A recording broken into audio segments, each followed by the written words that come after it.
On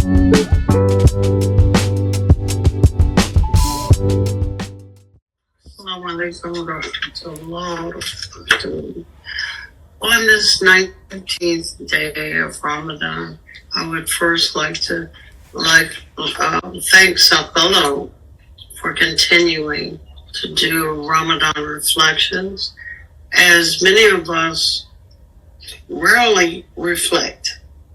We run to read or choose or get through as much as we can, or listen to it being recited and translated by someone else, and we miss a lot. I'll just say that. We miss a lot. I was assigned Surah Maryam, which in and of itself is not a long surah, but it's a fascinating one. Because here, this surah is the only one, if you open your text, and I'm assuming you have them open, that begins with these particular letters: Kaf, Ha, Ya, Ain, Sad. There is no other surah that begins like that. And you're thinking, oh, this is titled Maryam, and it's the only surah in the Quran named after a woman. So you think that all you're going to read is about Maryam. Well, Maryam has a purpose and a focus, because you've already read something about her in Surah Imran, which I think is the third surah in the Quran. But that surah is named after someone else. So in many ways, you think this is a continuation. But Maryam has another purpose here. In many ways, think about it with me, she represents a unique part of the connection between Islam, Judaism, and Christianity, in that Maryam, is born into a priestly Jewish family and dedicated to the service of the temple. And her mom dedicates her, right? And she's the mother of Isa, who comes to try again to straighten out what has gone wrong in that Israelite I'm not a good historian, Jewish community. He also becomes the headstone of, so to speak, a breakaway community, right? That leads to the establishment of Christianity in its multiple forms. And I'll say multiple forms in that the triage that emerges is not what Isa alayhi salam taught, but in other monophysite Christianity, where there's one God, there's one God. So you have multiple forms. In this story, we begin with Zechariah. And Zechariah, who we're told is a faithful servant, realizes, and this is a part of the history that we have to think about, and that's legacy. That his wife is barren, and he doesn't have any children. Well, in an age and a day and a space where having children is the beginning and end of everything, it still is today, he has none. And he's praying to Allah subhanahu wa ta'ala, what's going to happen? I'm supposed to usher in, teach about the worship of the one God. Can't do that. Wife is barren. Allah subhanahu wa ta'ala I don't want to say steps in. It's hard not to be anthropomorphic, but Allah assures him that he's got a gift coming. And the entrance to the gift is to go away and be quiet. Then we get the wife who's probably in shock, because she gets pregnant and she has John. When we finish with the story of Zechariah, and it's very, very interesting because inheritance in this surah is not wealth. It is a spiritual inheritance. And most of us think of inheritance as wealth, and it's not. I mean, you can add wealth, but it is primarily a spiritual inheritance. And then we have Mary, whose mom has pre-birth dedicated her to the temple. And Mary fulfills what she has to do. And then Mary, who's not asking for anything, gets, and I'm tending to say knocked over, but Allah is inserting something because Allah plans, and we do what we do, plan and not plan. And it's that she's going to have a child.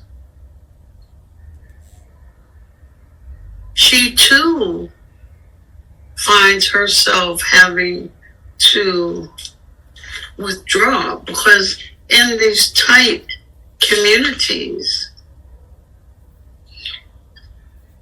women who miraculously get pregnant, the gossipers are going to gossip, and the people who want to cast aspersions are busy. But both Mary and Zechariah withdraw from their people and enter a state of separation from the world, so to speak. Mary is used to being in the temple. The people are used to having her in the temple. Zechariah has followers. They're used to hearing his speech. So you have in this surah a juxtaposition of speaking and silence.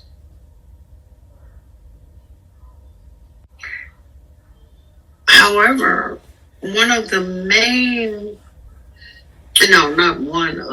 there are several, and this is where I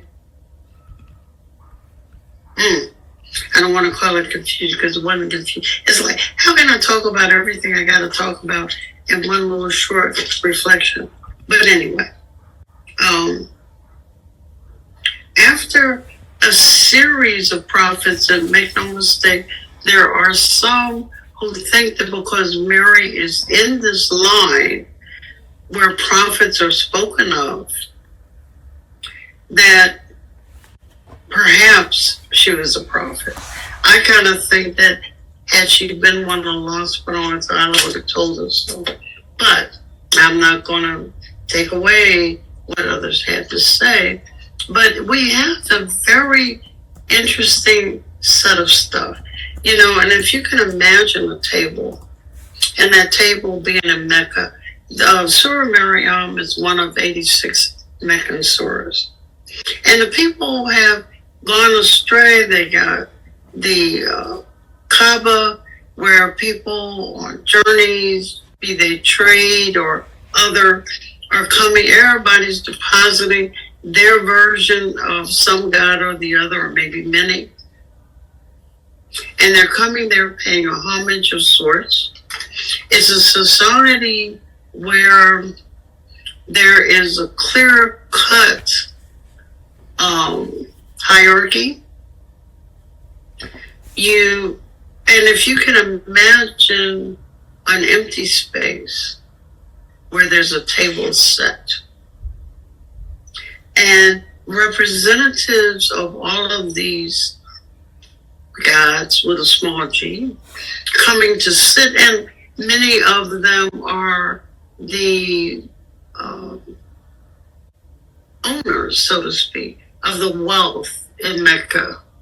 Allah says enough is enough, and comes, and throughout the surah you're asked to remember, to remind yourself of the fact that revelation only comes by Allah's decree, and it's only Allah's power to create, going back to the story of Zechariah and Mary. And when you're taken back to the stories that perhaps you know of the prophets, it's a very interesting thing, because the prophets come to mostly their people. In this story, Isa alayhi salam not only Muhammad comes to not only his people, but to others who are at the table, to remind them in this oral community of stories that they probably have heard.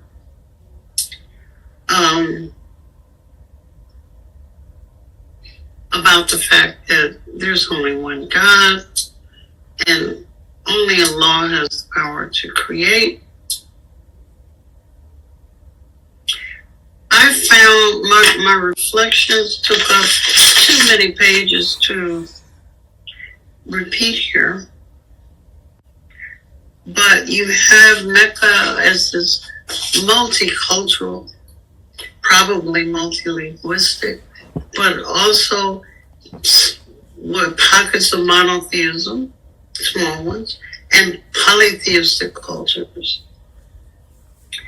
The classes are clear. There are slaves, there are merchants, there are the poor and the rich. And I was thinking about America, well, this part, unless our government decides it's taken over more countries, and that our president is president of all of them.